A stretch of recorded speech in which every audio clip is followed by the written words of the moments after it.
kembali lagi di YouTube kita di POV Space bareng sama aku Elina Inggolan. Dan aku Satya Adi. Dan kali ini ya kita lagi dalam nuansa memperingati 27 tahun ya Reformasi Indonesia. Ya. Yes. Mungkin kita juga kalau kita balik memori dulu nih ya, kayak kita throwback dulu ya kan ya, sebenarnya sejarah mengapa sih sebenarnya peringatan reformasi ini penting, karena apa Mas Satya ya, waktu itu aku sempat ngisi acara bahas soal Orde Baru, peristiwa 98 gitu ya kan ya, aksi mahasiswa bla bla bla segala macam. Dan anehnya nanti sensor ya kampusnya tadi ya. Dan anehnya generasi-generasi muda yang di bawah-bawah kita ya kan, kita aja tuh udah termasuk Gen Z ya kan ya, di bawah kita yang masih sekarang mungkin lagi berkuliah ya, romansa akan pentingnya 98 tuh hilang loh. Mungkin karena mereka gak banyak terpapar soal sejarahnya secara mendalam kali ya, I don't know. Kalau menurut kamu gimana? Melihat orang-orang kayak mulai melupakan sejarah tentang peristiwa 98 dan pentingnya momentum reformasi untuk Indonesia. Ya, jadi kalau lihat mahasiswa ya terkait dengan era reformasi 98 sekarang, yang seperti katamu cenderung lebih melupakan hal-hal yang sebelumnya. Mungkin itu pertama bisa jadi faktornya karena faktor sumber-sumber sejarah. Jadi banyaknya mahasiswa mungkin yang kurang melek terhadap sejarah itu, mencari bacaan-bacaan sejarah. Terus lalu juga lebih banyak sekarang memang mahasiswa fokus ke kegiatan akademik. Karena apa? Tantangan di dunia kerja sangat berat gitu. Karena kita menuju ke bonus demografi di mana para pencari kerja kan semakin banyak. Jadi atas bayang-bayang hal tersebut akhirnya mahasiswa lebih banyak menghabiskan waktunya untuk hal-hal yang akademik gitu, daripada mungkin untuk mengkritisi apa yang dilakukan oleh pemerintah dan lain sebagainya. Padahal seharusnya memang kritik pada pemerintah ini harusnya tetap dilakukan oleh seluruh lapisan elemen masyarakat, khususnya mahasiswa gitu. Karena kalau kita bilang para pekerja ini kan fokusnya mungkin ya bekerja, di luar bekerja mungkin bisa mengkritik pemerintah seperti lain sebagainya. Tapi mahasiswa sebagai simbol kaum intelektual harusnya bisa lebih banyak melakukan hal kritik kepada pemerintah. Atau juga mungkin faktor bahwa mungkin mahasiswanya ini ada di zona nyaman gitu. Yani mungkin ya kebutuhannya sudah banyak terpenuhi dan lain sebagainya. Tapi seharusnya ketika kita melihat 5 tahun terakhir ya di Indonesia ini, memang ada beberapa demo besar yang melibatkan mahasiswa.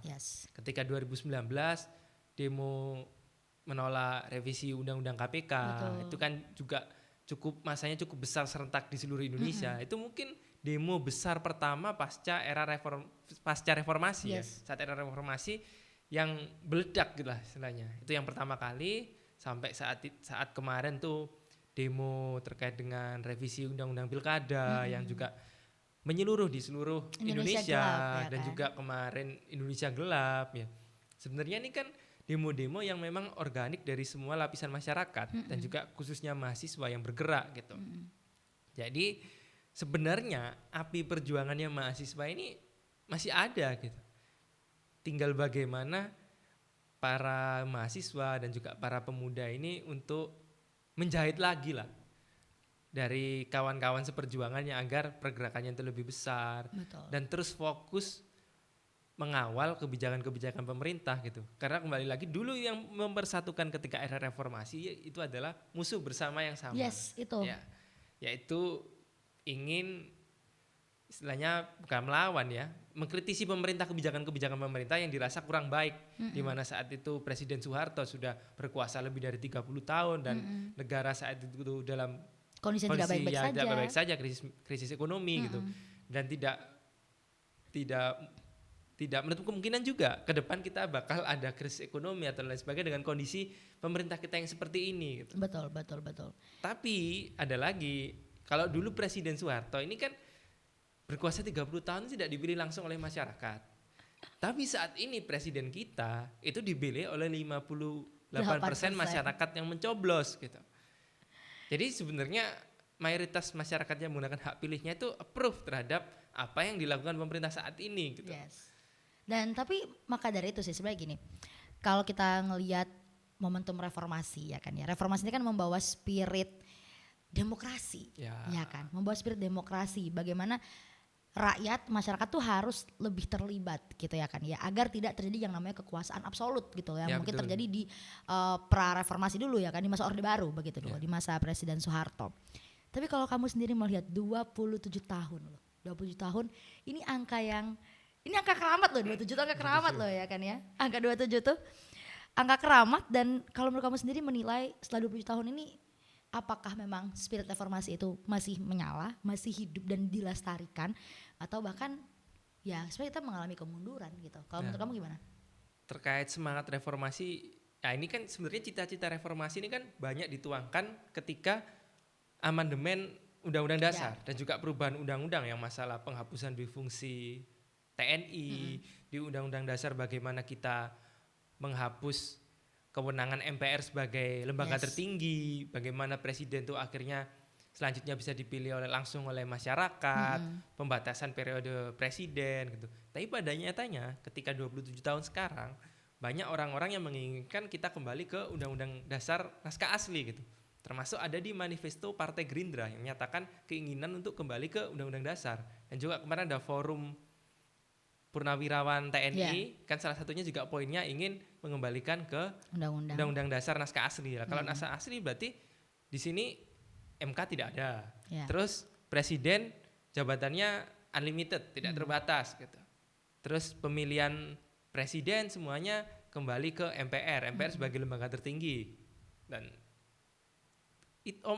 keinginan seperti itu ada orang Indonesia yang mengucapkan setelah 27 tahun reformasi. Setelah Berarti 27 orang-orang tahun. itu menginginkan kita kembali Yes. ke zaman dulu lagi gitu. Juga termasuk masalah dulu penghapusan difungsi ABRI. Kemarin rame masalah Undang-Undang TNI, Ya. di mana TNI ini diperluas bisa masuk ke 14 Ya. lembaga negara gitu. Sebenarnya kalau memang mau 14 lembaga negara itu saja, itu nggak apa-apa gitu. Kalau memang mau ya dibatasi seperti itu, yang fair gitu. Tapi pada nyatanya banyak tentara aktif yang masuk di luar 14 lembaga tersebut. Termasuk Contoh, yang terbaru, apa? ada kabar bahwa Dirjen Bea Cukai akan dipimpin oleh Letjen TNI Aktif. akan jadi, sampai orang-orang tuh mencari naskah Undang-Undang TNI mana yang menyatakan Kementerian Keuangan ini bisa diduduki oleh TNI aktif gitu. Kementerian Keuangan ya. Kementerian Keuangan Dirjen Bea Cukai gitu akan dipimpin oleh tentara aktif gitu. Ini kan akhirnya menciderai semangat reformasi untuk penghapusan difungsi ABRI Iya. gitu. Dan apalagi masalah bea cukai ini kan hal-hal yang sensitif di masyarakat ya, rame masalah bea cukai gitu. Itu belum di lembaga-lembaga lain gitu. Hal-hal inilah yang membuat orang-orang berpendapat bahwa kita seakan kembali lagi ke titik nol reformasi gitu. Betul. Artinya kalau kita kembali ke titik nol reformasi, kalau menurutku faktor utamanya adalah karena penguasa sekarang. Iya betul. Termasuk beberapa kebijakan itu seakan-akan mengulangi kebijakan apa yang dilakukan oleh Orde Baru gitu. Yes. Contohnya misal Prabowo menyatakan swasembada pangan. Swasembada pangan ini adalah apa yang Orba digaungkan, banget ya ya. orba banget Orba gitu. banget. Hal-hal orba banget gitu. Ditambah membuat koperasi Desa Merah Putih. Dulu Orde Baru ada koperasi unit desa di mana banyak kasus korupsi di sana, akhirnya koperasi unit desa ini diberhentikan gitu. Sekarang pemerintah membuat dengan baju baru, koperasi Desa Merah Putih gitu. Ya kan kekhawatiran masyarakat ini bakal tetap ada gitu. Kita sudah pernah melakukan konsep koperasi desa ini dengan koperasi unit desa zaman Orde Baru yang istilah bisa dibilang gagal. Ini diulang lagi oleh pemerintah, walau pemerintah selalu mengatakan bahwa ini konsepnya berbeda, Yeah. gitu. Konsepnya berbeda gitu. Tapi ini dananya cukup besar, ratusan triliun yang digunakan untuk modal awal dari desa. Maka dari itu ya, kalau menurutku gini, ngelihat dari 20 tahun reformasi, aku sepakat banget sama yang tadi Mas Satya bilang, ada banyak hal-hal yang rasanya kita kok malah kembali ke dulu ya kan Ya. ya. Kembali ke dulu, baik itu secara program ya kan ya, kebijakan dan kontroversi-kontroversinya gitu kan ya. Ya menurutku juga faktor utamanya adalah karena memang presiden kita adalah Prabowo Subianto bro, gitu ya kan ya. Dia mengakar sekali waktu zaman Orde Baru Ya. gitu ya kan ya. Kita tidak bisa menafikan itu gitu loh. Itu adalah fakta yang memang harus kita terima gitu ya kan ya. Sehingga cita-cita yang mungkin terpendam selama 20 tahun mungkin ingin diwujudkan sekarang gitu ya kan ya. Karena kan namanya sejarah itu ditulis oleh yang menang ya kan? Ya, betul. Sejarah ditulis oleh yang menang. Nah sekarang juga ada kontroversi lagi terkait dengan penulisan ulang sejarah. Ya, lagi Ya kan? rame Kementerian Kebudayaan mau menuliskan ulang sejarah. Ya, kalau kamu Ya. menurut kamu gimana itu? Kenapa baru sekarang Nah, gitu loh momentum jadi gitu? menurut gini, masalah penulisan ulang sejarah ini mau ditulis seperti apa itu kan jadi pertanyaan. Ya harapanku ini nanti melibatkan seluruh elemen terkait dengan ahli-ahli sejarah gitu. Jadi tidak hanya sekedar beberapa kelompok ahli sejarah gitu. Jadi ahli-ahli dosen-dosen sejarah dan sebagainya yang memang expert di bidangnya gitu. Itu dilibatkan gitu. Dan jangan sampai sejarah-sejarah ini terhapus di kurikulum sekolahan gitu. Ya. Kalau mungkin siswa mau mencari sejarah di luar yang tercantum di buku pelajarannya mungkin bisa ya, tapi apakah lebih baik itu dimasukkan dalam kurikulum jadi semua itu tahu apa yang terjadi ketika zaman Orde Baru karena kalau kita bilang sekarang anak SD, anak SMP itu kan kelahirannya sudah tahun 2000 bahkan 2010 ke atas gitu. Dengan dia sudah hampir 20 tahun reformasi udah 20 tahun sebelumnya gitu. Udah sangat lama gitu. Jadi jangan sampai sejarahnya itu terputus. Jadi bener-bener agar siswa ini jadi dia tidak perlu mencari referensi di luar untuk tahu sejarah gitu. Betul. Jadi memang diajarkan biar textbooknya itu memang keluar gitu. Mulai dari sejarah masalah G30S, terus lalu masalah tragedi 98, tragedi Trisakti dan lain sebagainya. Itu kan juga salah satu tonggak sejarah, masalah ada Petrus dan lain sebagainya. Itu kan itu memang fakta yang terjadi gitu. Tidak ada salahnya juga untuk diketahui. Iya. Supaya karena apa? Menurutku dengan semakin ke depannya ada banyak nilai-nilai ya, spirit yang dibawa dari perjalanan sejarah kita tadi ya kan ya, kayak kamu bilang tadi peristiwa G30S, Trisakti dan lain sebagainya gitu loh. Perjalanan sejarah Indonesia itu membangun spirit bangsa ya kan, dan alangkah baiknya kalau memang sejarah-sejarah ini diketahui dengan baik dan betul oleh generasi-generasi seterusnya kan gitu. Di tengah banyak banget gempuran konspirasi bisa aku bilang ya, konspirasi karena kita sekarang udah serba sosial media gitu ya kan ya. Kalau kamu tahu di zamannya waktu Pilpres itu ada satu sound yang isinya tuh sejarah, pokoknya video-video lama-lama lah, video-video jam 98 segala macam gitu kan ya.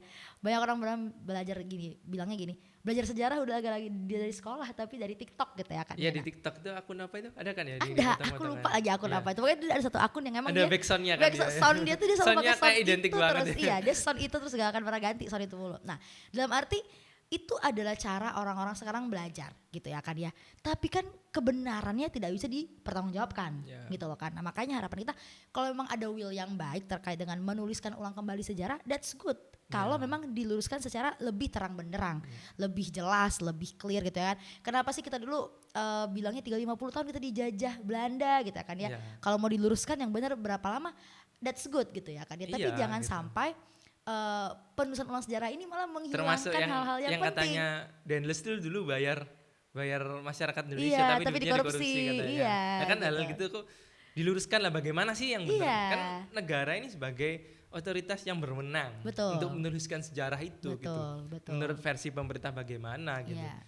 Dan menuliskan kembali sejarah ini kan gak pernah dilakukan oleh negara lain juga gitu ya kan, dalam arti yaitu sejarah adalah menjadi identitas bangsa gitu ya kan. Ya bener lah kalau misalnya kalian mau emang dinilai dijajah 350 tahun sama Belanda dan sebagainya, boleh silakan luruskan, tapi yang aku khawatirkan adalah kita punya sejarah yang panjang gitu ya kan ya. Dan sejarah yang panjang ini kalau memang nanti akan direvisi lah istilahnya kan ya, mau dituliskan kembali dengan versi yang lebih benar, jangan sampai menghilangkan hal-hal yang sebenarnya sudah kita ketahui selama ini. Aku khawatirnya itu aja sih. Terutama tadi itu momentum 27 tahun reformasi gitu ya kan ya. Kita mendapatkan banyak kejutan gitu. Tidak hanya tadi masalah menuliskan kembali sejarah, menuliskan ulang lah sejarah gitu ya kan ya.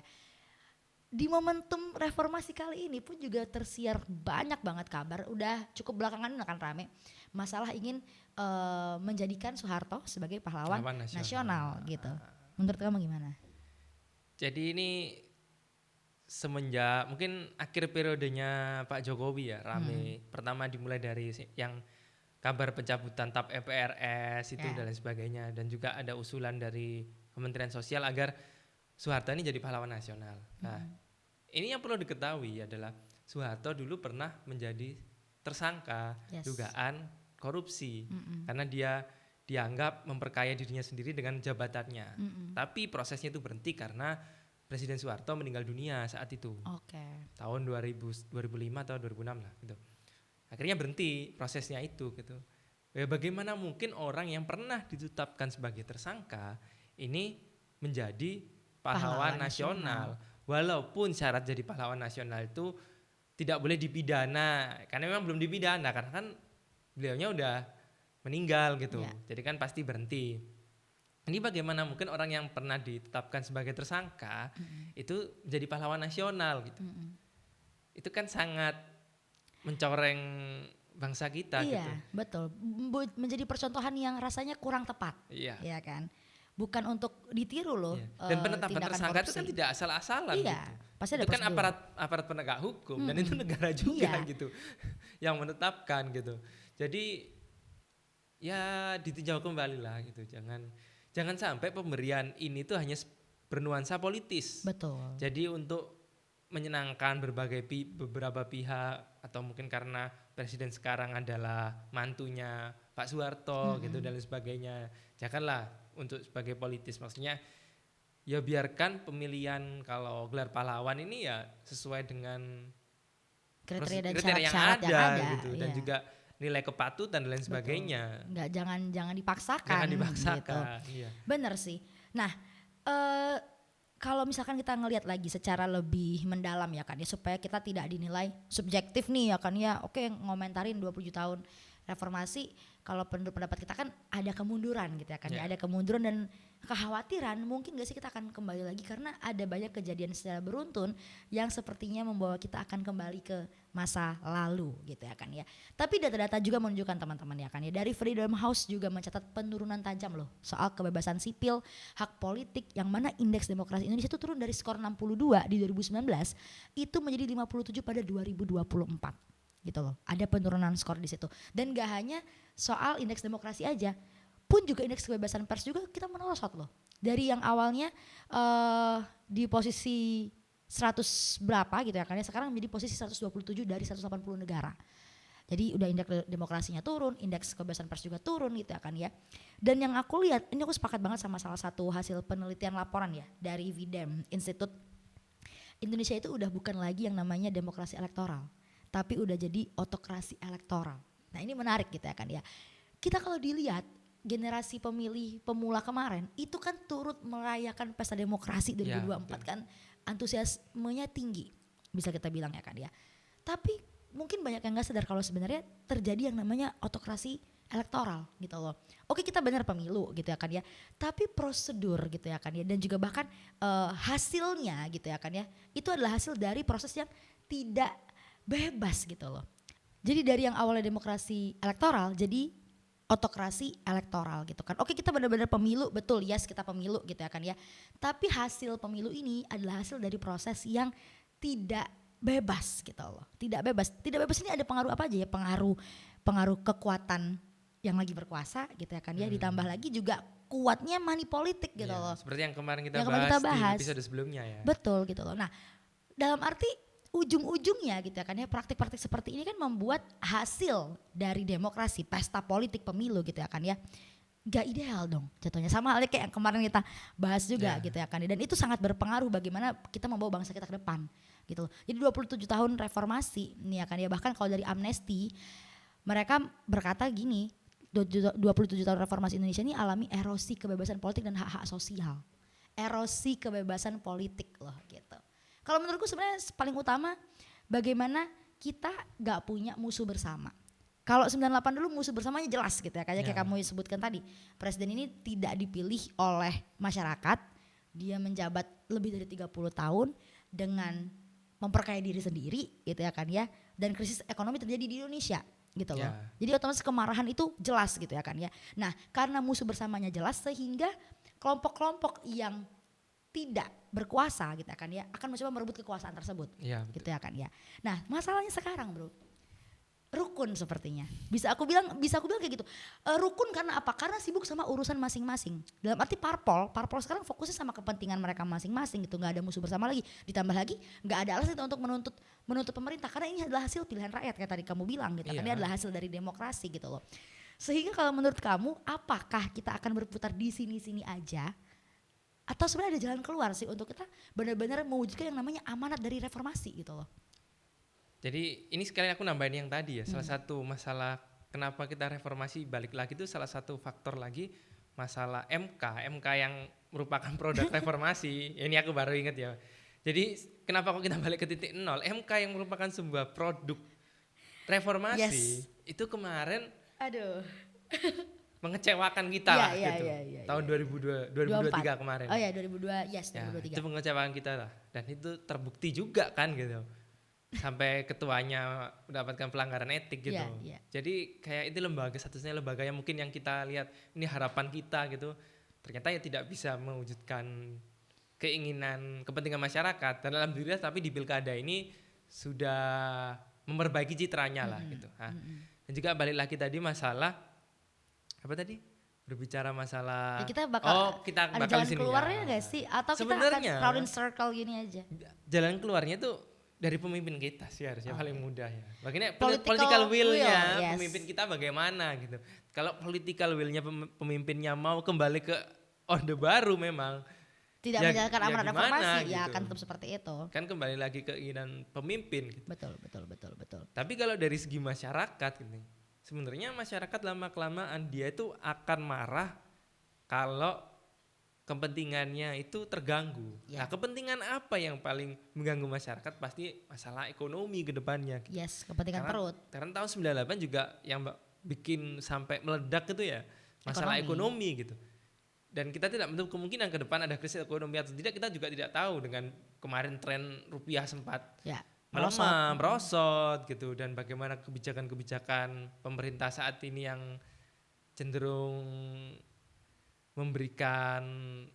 membutuhkan dana yang besar dan kita belum tahu hasilnya seperti apa gitu.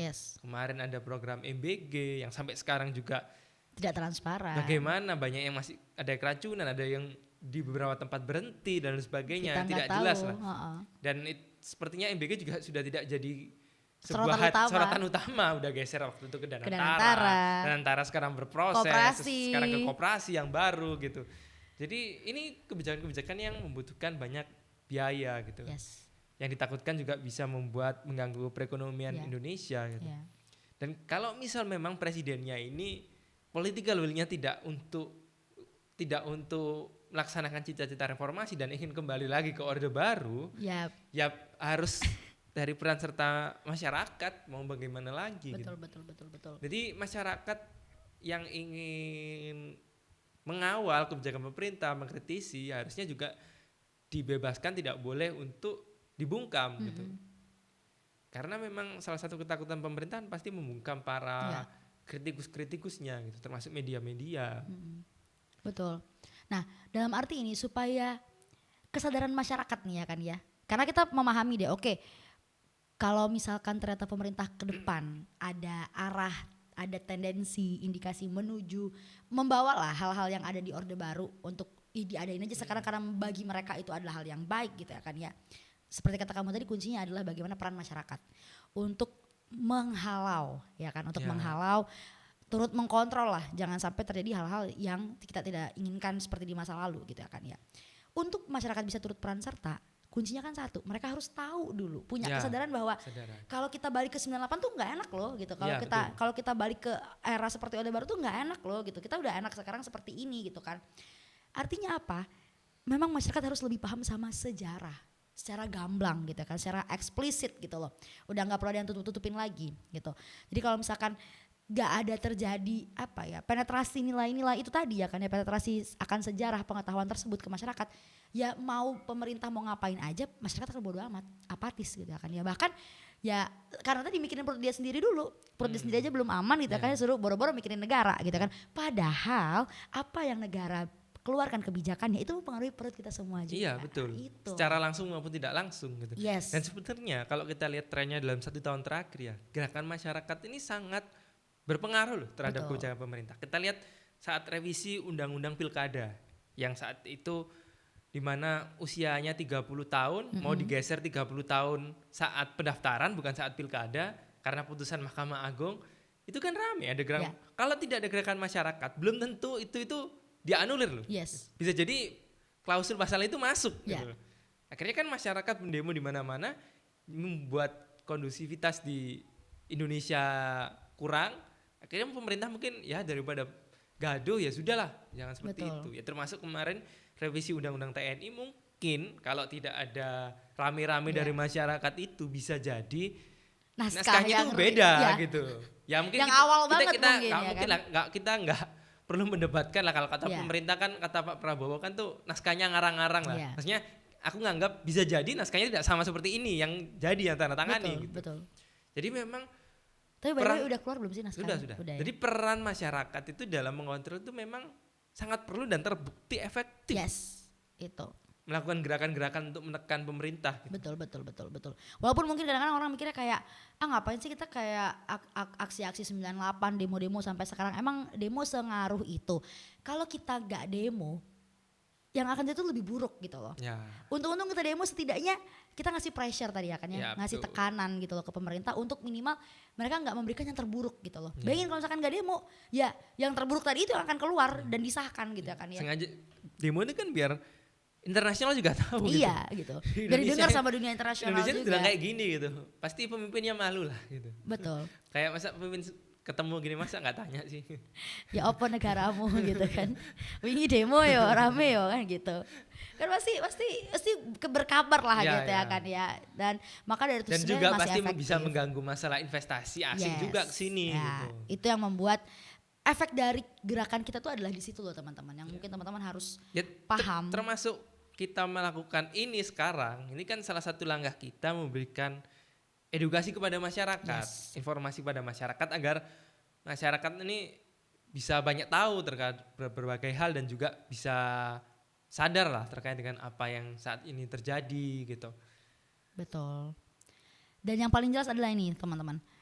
Kita juga perlu menginformasikan kepada penonton kita bahwa mengapa sih sebenarnya era Orde Baru itu menyeramkan gitu ya kan ya. Menyeramkan karena apa? Karena di situ tuh tumbuh subur yang namanya KKN. Itu loh. Tumbuh suburnya ini benar-benar apa ya? Menguntungkan segelintir aja gitu loh. Itu yang menurutku perlu penonton ketahui juga ya kan ya, korupsi, kolusi dan juga nepotisme gitu loh. Ya the power of orang dalam lah segala macam itu tuh pada waktu dulu ya benar-benar terjadi. Ini aku inget ya, ada salah Apa? satu statement ketum partai ya. Partai apa? Ketumnya masih muda. Waktu itu dia itu ditanyai masalah kayak Orba jilid 2 atau apa gitu. Terus dia menyampaikan bahwa kayak Orba itu apa? Saya belum lahir gitu. Ketua umum partai ya? Iya, masih muda orangnya. Ya, Karena kita dia tahu. waktu itu bilang belum lahir gitu loh. Iya. Ya bukan berarti ketika orang ini belum lahir, kan Masa dia belum lahir sih? Oh, waktu Orbanya ya. Oh iya. dia bilang belum lahir gitu. Ya bukan berarti orang yang belum lahir itu tidak tahu sejarah yang belakang gitu. Iya. Kan itu fungsinya sejarah itu tadi, agar orang ini mengetahui apa yang terjadi hal-hal sebelum Dia lahir. dia lahir gitu. Iya. Walaupun dia udah lahir, dia masih bayi pun juga pasti nggak tahu apa yang terjadi gitu loh. Ya fungsinya sejarah kan itu gitu. Betul. Ya itu aku menyayangkan sih statement ketum partai itu. Ya makanya kalau misalkan ketum partai aja dia gak paham sama konsep rezim Orba dulu seperti apa gitu Ya kan. bagaimana dia Gimana memimpin dia partai politiknya. Gimana gitu. memimpin partai politik, gimana mengedukasi Ya. politik masyarakat. Ya, padahal partai Gitu. politik perannya salah satunya adalah melakukan edukasi politik kepada masyarakat. Gitu. Itu poinnya dari podcast hari ini. Oke, jadi balik lagi ya kan ya. Oke, sosok ketum partai aja seperti itu gitu kan ya. Belum lagi kalau kita ngomongin soal KKN yang mana ya kita tahu lah ya kan ya. Saudara beliau juga tersangkut tuh ya kan sama yang namanya KKN ini ya kan ya, nepotisme, nepo baby ya kan kita bisa bilang. Dan ini adalah hal-hal yang sebenarnya tuh sangat-sangat dekat sama kita masyarakat loh gitu loh. Kalian tuh dipertontonkan banget bahwa ternyata kalau aku anak presiden aku lebih gampang untuk jadi wakil presiden gitu kan ya. Oh kalau aku ternyata anak petinggi partai aku lebih gampang untuk jadi pejabat dan lain sebagainya gitu kan ya. Itu yang dipertontonkan dengan gamblang loh sama orang-orang yang berkuasa sekarang gitu. Nah kalau kalau kita mau pasrah-pasrah aja dan ya udah adem ayem aja, tidak ingin lebih peka dan sensitif ya kan ya dengan apa yang pemerintah coba lakukan kepada kita, ya kita akan gini-gini terus gitu loh. Kemarin aja Gojek kan rame tuh demo ya kan ya, demo. Gojek kan ojol-ojol tuh pada aksi demo gitu ya kan ya, menuntut, ada banyak banget tuntutan mereka. Nah itulah pentingnya kenapa kita harus terlibat banyak dan tahu sama apa yang pemerintah lagi lakuin gitu loh.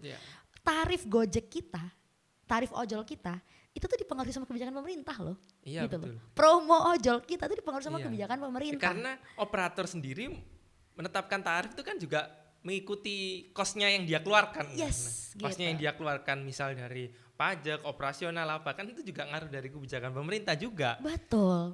Nah itu tadi kembali lagi sebenarnya apapun yang dilakukan pemerintah itu ngaruh sama kehidupan kita, Sama gitu. kehidupan kita. Jadi Walaupun jangan lagi. kamu bukan ojol tapi kamu tiap hari pakai ojol Yes kan. gitu. Kan berpengaruh terhadap kosmu.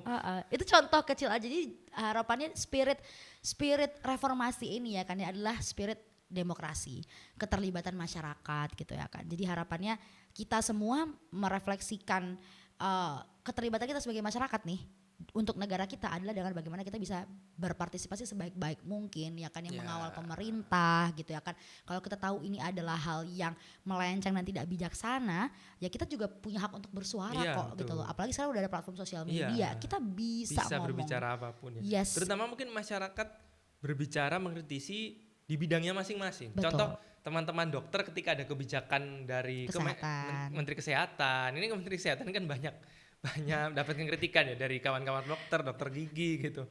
Banyak lah kritikan. Kata dia kalau misalkan orang sehat gajinya 15 juta. Nah itu maka dari itu memang perlunya masyarakat mengkontrol apapun yang dilakukan oleh pemerintah. Yes. Setidaknya di bidangnya masing-masing gitu. Betul.